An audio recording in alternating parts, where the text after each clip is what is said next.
O dia de ação de graças já estava frio, mas nada me preparou pro frio que senti quando minha irmã apontou para a garagem e falou que já estava acostumada com sobras. Ela não sussurrou, não hesitou, só me entregou um prato de papel, virou as costas e entrou na sala de jantar dela, toda arrumada, onde o resto da família já estava sentado, debaixo das luzes douradas e lustres brilhando.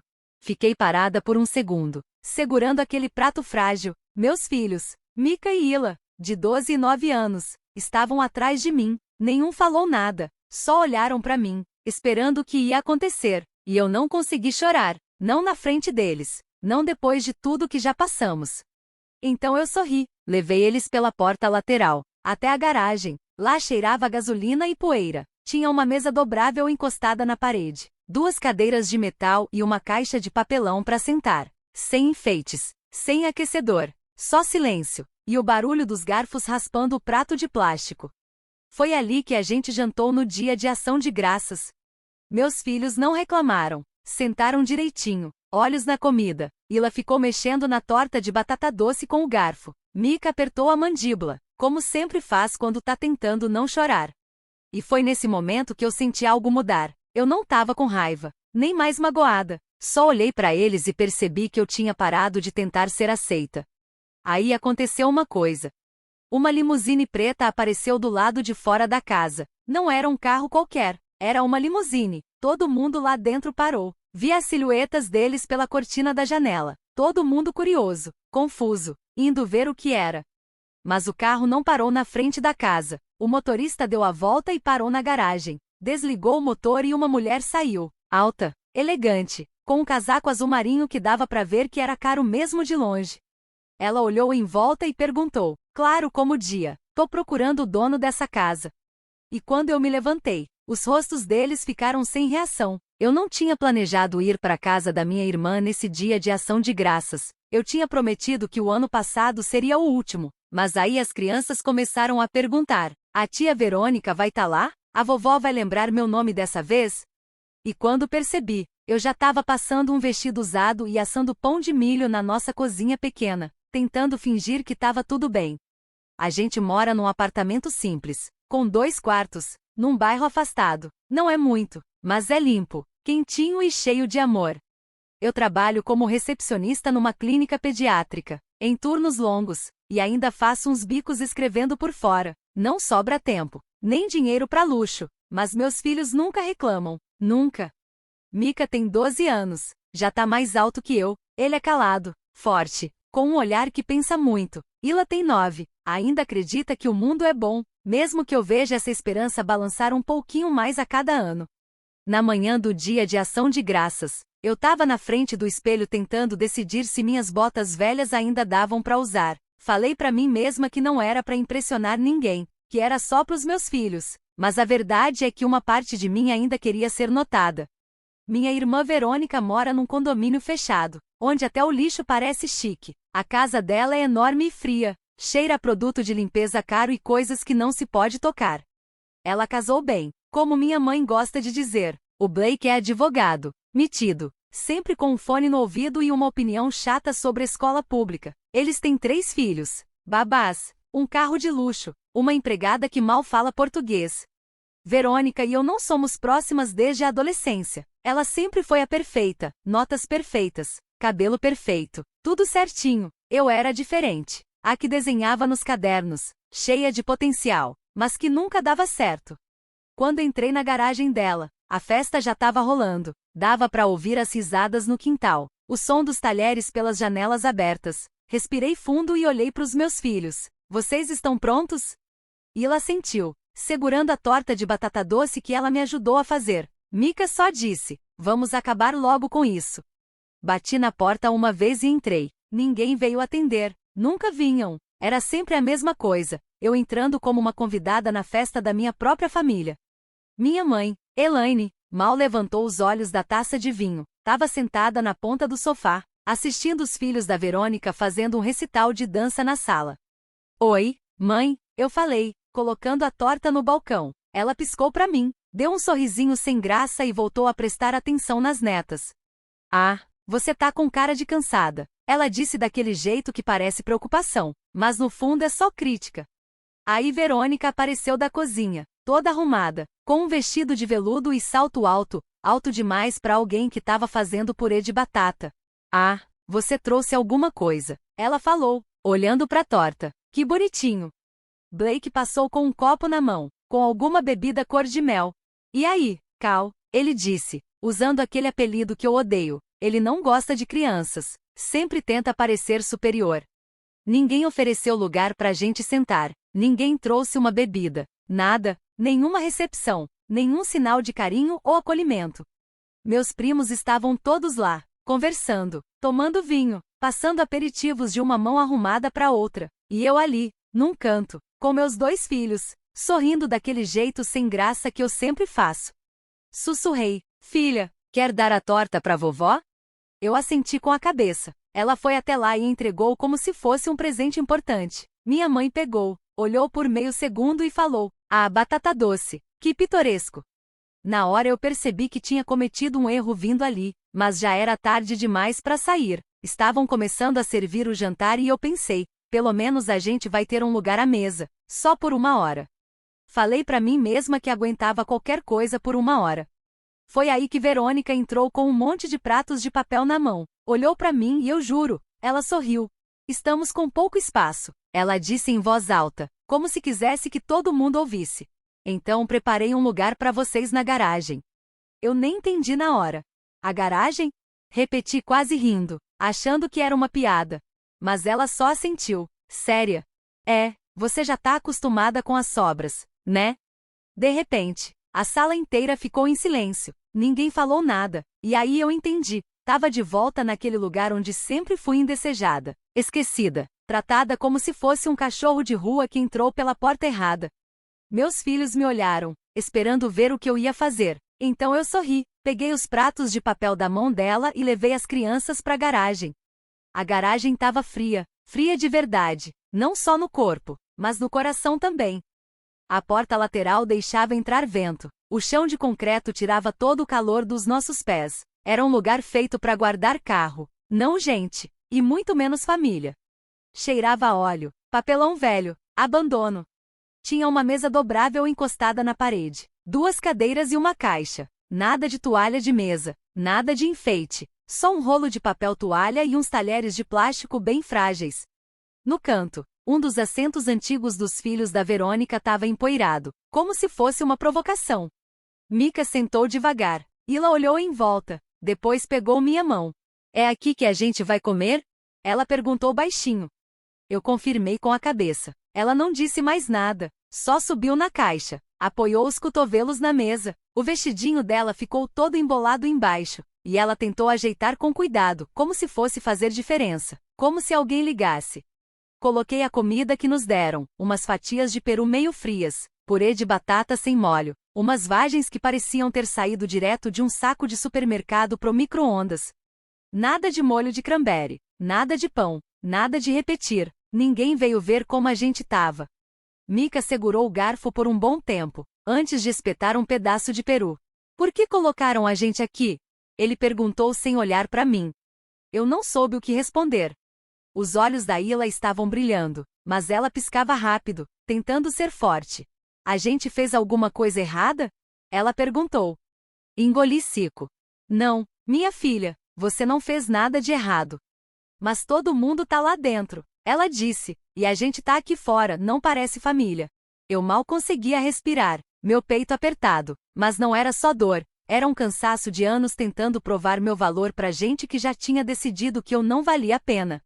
Eu queria entrar de volta, virar a mesa, gritar, queria jogar toda aquela falsidade na cara deles, dizer tudo que estava engasgado. Mas em vez disso, olhei para os meus filhos e senti outra coisa ainda mais forte, vergonha. Não porque eu fiz algo errado, mas porque deixei chegar nesse ponto. Porque arrastei eles para isso, porque ano após ano eu insisti, achando que talvez dessa vez fosse diferente, que talvez eu fosse bem-vinda, que me tratariam com respeito. A vida toda eu tentei não incomodar ninguém, nunca pedi ajuda, nunca ocupei espaço demais, sempre agradeci, mesmo quando era só por educação. Pensei que se eu seguisse as regras, se eu sorrisse bastante, se trabalhasse duro e ficasse quieta, um dia eu seria aceita. Mas ali estava eu, na garagem, E não era só por causa de uma mesa. Era sobre o que aquilo dizia, que eu não fazia parte de verdade, que eu era um peso, que eu não era suficiente. E ver meus filhos sentirem isso também, talvez pela primeira vez, e saber que eles iam lembrar disso para sempre. Mika olhou para mim de novo, com o maxilar travado. Podemos ir embora? Ele perguntou. A voz dele não estava com raiva, nem triste, estava só vazia, e isso doeu mais ainda. Estendi a mão e apertei o ombro dele. A gente ficou ali, em silêncio, comendo devagar, ouvindo as risadas e os copos se batendo do outro lado da parede, como se a felicidade deles fosse um eco de propósito. De vez em quando dava para ouvir alguém abrindo a geladeira, ou o barulho da lava-louças, mas ninguém veio ver a gente. Eu ouvi a risada da Verônica, alta, forçada, como se ela estivesse num palco, e a voz da minha mãe dizendo algo sobre o vinho estar perfeito esse ano. Nada sobre a gente, nem uma menção, nem uma mentira educada. Até que eu falei, num sussurro, tô com saudade da nossa casa, mesmo sendo pequena. Mika respondeu, não é pequena, é o suficiente. E eu quase chorei ali mesmo, mas não chorei. Só sorri para eles, mesmo sentindo que meu rosto ia quebrar. Falei, daqui a pouco a gente vai para casa, e quando chegar, vamos fazer chocolate quente, jogar banco imobiliário e agradecer pelo que a gente tem, não pelo que eles acham que a gente devia querer. Os dois assentiram. E foi ali que eu entendi algo que já devia ter percebido faz tempo, aquela não era mais minha família. Sangue faz você ser parente, mas é o jeito como te tratam que faz ser família. E a minha família estava bem na minha frente. Enquanto eu começava a juntar os pratos e me preparava para ir embora, não consegui evitar de olhar uma última vez para casa. Foi quando os faróis iluminaram a entrada da garagem. Um carro preto, comprido e elegante, foi se aproximando bem devagar. Não era um SUV de visita, nem carro de cliente do Blake. Era uma limusine, daquelas com vidro escuro e motorista de uniforme. Mika olhou pela janelinha suja da garagem. O que é isso? Ele murmurou. O motor desligou. A gente esperou. A porta de trás não abriu logo. Quando abriu, foi devagar, como se quem estivesse lá dentro soubesse que todo mundo já estava olhando. Até da garagem, a gente ficou em silêncio, minhas mãos ainda segurando o prato de papel que eu nem tinha jogado fora. As crianças congelaram também, mesmo sendo pequenos. Eles sabiam que aquilo não era normal. Você não vê limusines aparecendo do nada num bairro calmo no dia de ação de graças. Mika se inclinou mais para perto da janela. Mãe, você tá vendo isso? Eu assenti. A casa ficou silenciosa, um silêncio estranho.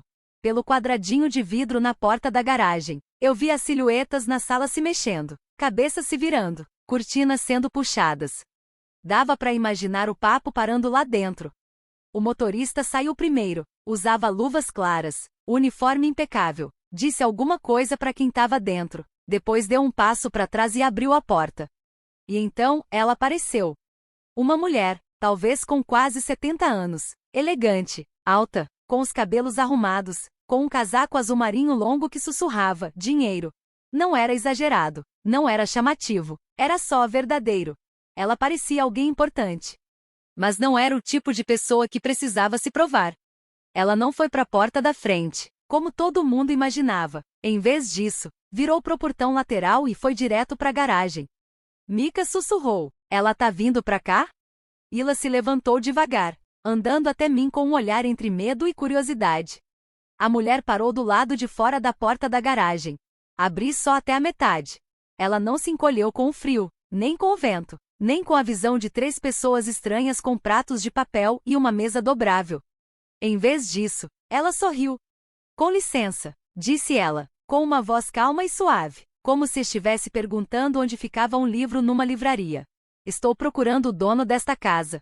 Por um instante, achei que ela estava falando da Verônica. Talvez fosse uma amiga, cliente, colega do Blake, mas tinha algo no jeito dela que mostrava que ela já sabia a resposta. Engoli em seco e falei, deve ser minha irmã, ela tá lá dentro. A mulher inclinou a cabeça e disse, e você é a Callie Rivers. Ela deu um passo à frente, bem devagar. Sim, é exatamente você que eu vim ver. A garagem ficou em completo silêncio. Ila apertou minha mão com mais força. Mika se endireitou, como se estivesse pronto para me proteger ou correr para dentro. Perguntei, meio desconfiada. Eu te conheço? Ela sorriu de novo, mas dessa vez, o sorriso parecia familiar, como se tivesse uma história por trás. Meu nome é Margot Ellington. Eu sou a fundadora da Women Forward. A gente faz projetos comunitários e de mentoria em todo o estado. Uns 5 anos atrás, você foi voluntária num dos nossos abrigos. Escreveu uma série de textos depois. Cruz, verdadeiros, lindos. Meus olhos se arregalaram. Lembrei. Foi logo depois que saí do meu casamento. Eu estava dormindo no sofá de uma amiga com as crianças, juntando moeda por moeda. À noite, eu me voluntariava num abrigo só para me sentir útil de novo. Escrevi sobre isso, não para ser vista, só para desabafar. Postei num blog pessoal, que devia ter no máximo uns 20 leitores. Eu acompanho seus textos desde então. Ela continuou. Você tem um jeito de fazer as pessoas se sentirem vistas, e isso é algo que a gente precisa muito agora. Eu não conseguia nem pensar, só fiquei parada. Ela seguiu. Estamos organizando uma série de palestras para a nossa cúpula nacional na primavera que vem. Quero que você seja a nossa palestrante de abertura. A gente cuida de tudo, passagem, hospedagem, até babá, se precisar. E estamos oferecendo um contrato para publicar sua história. Sua voz importa, Cale, e ela merece ser ouvida. Eu não respondi na hora. Sentia o peso daquele momento. Um calor subindo pelo meu pescoço. Aquela parte de mim que ainda achava impossível que uma mulher como ela estivesse ali por mim. Mika quebrou o silêncio. Espera, ela quer que você fale? Ila virou para mim, olhos brilhando de esperança. Por causa da sua escrita. Margot olhou para os dois e disse com firmeza, porque a mãe de vocês é extraordinária. E pela primeira vez em muito tempo eu acreditei. Olhei para casa. Não dava para ver os rostos, mas eu sabia que estavam olhando. Dava para sentir a tensão saindo da sala até a garagem. Eles me colocaram ali para me diminuir. Mas agora, uma limusine tinha parado na garagem deles. E uma mulher com um casaco azul marinho estava ali, perguntando por mim. Virei para Margot e assenti. Sim, seria uma honra. E foi aí que tudo começou a mudar. Margot estendeu a mão. Não de um jeito exagerado, mas com a calma de quem sabe que não tá só oferecendo uma chance. Ela estava oferecendo respeito. Respeito de verdade. Respeito que eu merecia fazia tempo. Dei um passo à frente e segurei a mão dela. Naquele instante, algo dentro de mim se levantou. Não era orgulho, era reconhecimento. A sensação de finalmente ser vista, do jeito certo. Vou pegar meu casaco. Falei quase sem ar. Você não vai precisar. Ela respondeu com um sorriso. Vamos cuidar bem de você. Mika pegou nossas sobras como se fosse um tesouro. Ila segurou minha mão de novo, os olhos brilhando, como se estivesse vendo um filme onde a mãe era a protagonista. Seguimos Margot até a limusine. O ar frio de novembro batendo no rosto como um recomeço. Quando entrei no carro, olhei para trás. Foi aí que vi. As cortinas da sala de jantar ainda estavam um pouco abertas. Dava para ver tudo. Verônica estava parada, com uma taça de vinho congelada na mão. A boca dela estava meio aberta, como se não conseguisse entender o que estava vendo. Blake estava parado atrás, com o braço solto do lado do corpo. Minha mãe estava sentada na ponta da mesa, apertando os olhos, tentando entender tudo. Eles não pareciam bravos, nem envergonhados, só confusos. Como se o mundo tivesse virado o jogo e colocado o foco bem em cima da pessoa que eles sempre empurraram para as sombras. A porta do carro fechou com um barulho leve, e de repente a gente estava dentro de um mundo que, pela primeira vez, parecia ser meu. Os bancos eram quentinhos e macios, a luz de dentro era suave, tranquila. Margot falou com o motorista por uma janelinha, depois se virou para mim. Temos reserva num restaurante no centro. Quero conversar sobre a cúpula, o contrato e ver que tipo de apoio você vai precisar nos próximos meses. Eu só assenti, ainda meio sem acreditar. Uau! Sim, isso parece ótimo. Ila sussurrou, é assim que é ser famosa? Eu ri. Não por me achar, mas por uma alegria que escapou antes que eu pudesse segurar. Não, meu bem, eu disse. É assim que é ser respeitada. Mika estava sentado na frente da gente, quietinho. Não falou muito, mas não precisava. O jeito como ele relaxou os ombros, o jeito como ele parecia orgulhoso, e não só preocupado. Isso já dizia tudo. Quando a limusine saiu da garagem, olhei no retrovisor. A casa parecia menor. Não no tamanho, mas no significado. Não era mais um lugar onde eu precisava estar. Eu não queria mais sentar naquela mesa. Eu não estava mais tentando me encaixar naquele mundo. Agora, eu estava construindo a minha própria mesa. Uma onde meus filhos nunca iriam se perguntar se são bem-vindos. O jantar naquela noite parecia um sonho. Toalhas de linho, talheres de verdade, pão quentinho na cesta. Garçons me chamando de senhora, como se eu fosse importante. Mas o melhor mesmo não foi a comida, foi a conversa. Margot queria ouvir toda a minha história. E ela escutou de verdade. Não para dar conselho, não para corrigir. Ela escutou para entender. Ela notou quando falei das dificuldades de ser mãe solo. Como o mundo faz a gente se sentir um fracasso só por tentar sobreviver. Ela balançou a cabeça quando contei que fico acordada até as 2 da manhã escrevendo no blog, depois que as crianças dormem. Ela sorriu quando falei que a Ila me ajudou a colorir os formulários de emprego, e que o Mika uma vez pesquisou no Google como pagar o aluguel sem dinheiro, depois de me ouvir chorando na cozinha. Precisamos da sua voz, ela disse de novo. As pessoas acham que a inspiração tem que vir de vidas cheias de glamour. Mas quem mais inspira são os que lutam em silêncio. Aqueles que continuam tentando, mesmo quando ninguém tá olhando. Quando a conta chegou, ela só disse: "Você já pagou o suficiente, vamos seguir daqui." A volta para casa foi tranquila. Não porque a gente não tinha o que falar, mas porque a paz não faz barulho. Coloquei Ila na cama naquela noite. Antes de apagar a luz, ela disse: "Eu tô feliz que colocaram a gente na garagem." Eu pisquei. Surpresa. Tá mesmo? Ela sentiu. Sim, porque se não tivessem feito isso, a limusine não ia saber onde nos encontrar. Fiquei parada. Ela tinha razão. Às vezes a gente é empurrado pro canto, só para conseguir encontrar o caminho certo. Ou para que ele encontre a gente. Beijei a testa dela. Você é tão esperta. Ela sorriu. Puxei da minha mãe. E foi aí que entendi de verdade. Aquele dia não me quebrou. Aquele dia me revelou. Já passou quase um ano desde aquele dia de ação de graças. E de certa forma, ainda tô tentando alcançar a mulher que eu me tornei naquela garagem. Muita coisa mudou rápido. Começaram a chegar e-mails, telefonemas, mensagens da equipe da Margot me anunciando como a palestrante principal da cúpula.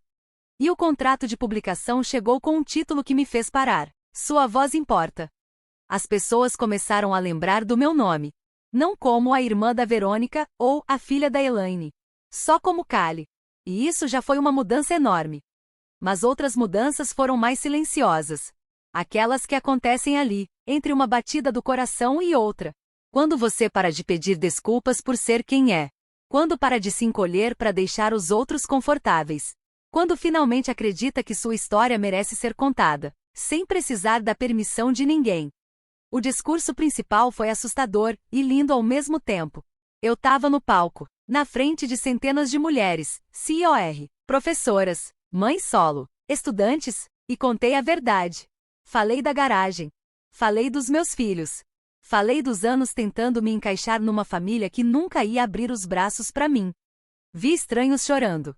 Vi cabeças balançando em concordância. Vi mulheres formando fila só para dizer: "Obrigada, isso aí fui eu." Naquele momento, me senti mais em casa do que já tinha me sentido com minha própria família. O livro chegou alguns meses depois. A gente chamou de Mais do que Restos. Eu chorei quando vi a capa. Meu nome ali. Sem estar escondido nas letras pequenas. Sem estar atrás do nome de outra pessoa. Meu nome, minhas palavras, meu valor. O dinheiro não mudou minha vida. Mas o reconhecimento mudou. Mudou tudo. Mika começou a escrever também. Ele tem um diário agora. Na semana passada, me leu um poema que ele escreveu chamado Cadeiras Não Fazem a Mesa. Ele não fala muito daquele dia de ação de graças, mas eu sei que ficou marcado. E acho que ele tá aprendendo a transformar aquilo em coisa boa. Ila ainda é Ila, curiosa, gentil, sempre prestando atenção. Ela perguntou se a gente podia fazer o dia de ação de graças aqui em casa esse ano. Só a gente e alguns amigos. Nada de cadeira dobrável, ela disse. Sofás, almofadas e comida quente. E foi isso que a gente fez. A sala era pequena demais para todo mundo sentar junto, mas ninguém se importou. Tinha gente comendo no colo, no chão, rindo, pedindo mais. Tinha vela, música e amor. Amor de verdade, envolvendo tudo igual cobertor macio. Ninguém perguntou por que a gente não tava na casa da Verônica. E eu também não falei nada. Minha mãe mandou uma mensagem curtinha naquela manhã. Só 2 linhas. Espero que você esteja bem. Às vezes sinto sua falta. Fiquei olhando aquilo um tempinho antes de responder. A gente tá bem. Espero que você também esteja. Sem raiva. Sem mágoa. Só paz. Porque olha o que eu aprendi desde aquele dia na garagem. Você pode passar anos tentando conquistar o amor de quem nem sabe amar. Ou pode dar esse amor para si mesma, e ver como isso muda tudo. Tem poder em ir embora. Tem poder em construir sua própria mesa. E às vezes, quando você menos espera, o mundo aparece com uma limusine, só para te lembrar que o seu valor sempre esteve ali, mesmo que eles não tenham enxergado. Talvez ser mandada para a garagem não tenha sido uma humilhação. Talvez tenha sido o holofote que eu nem sabia que precisava. Se essa história tocou você, se você já se sentiu pequeno, invisível ou não o bastante, quero que saiba, você não está sozinho. E nunca esteve. Todo mundo merece um lugar à mesa. Mas se eles não fizerem espaço para você, construa a sua própria. E acredite em mim, as pessoas certas vão aparecer. Se esse vídeo fez sentido para você, curte, isso ajuda mais do que você imagina. Compartilha com alguém que precisa ouvir isso hoje. Se você é novo por aqui, ou se sentiu algo verdadeiro com essa história, se inscreve no canal. A gente conta histórias que importam. E a sua pode ser a próxima. Deixa um comentário aqui embaixo. Você já teve um momento de garagem? Um momento que mudou tudo de repente? Eu leio todos. E adoraria ouvir de você. Obrigada por assistir. E por fazer parte de algo maior.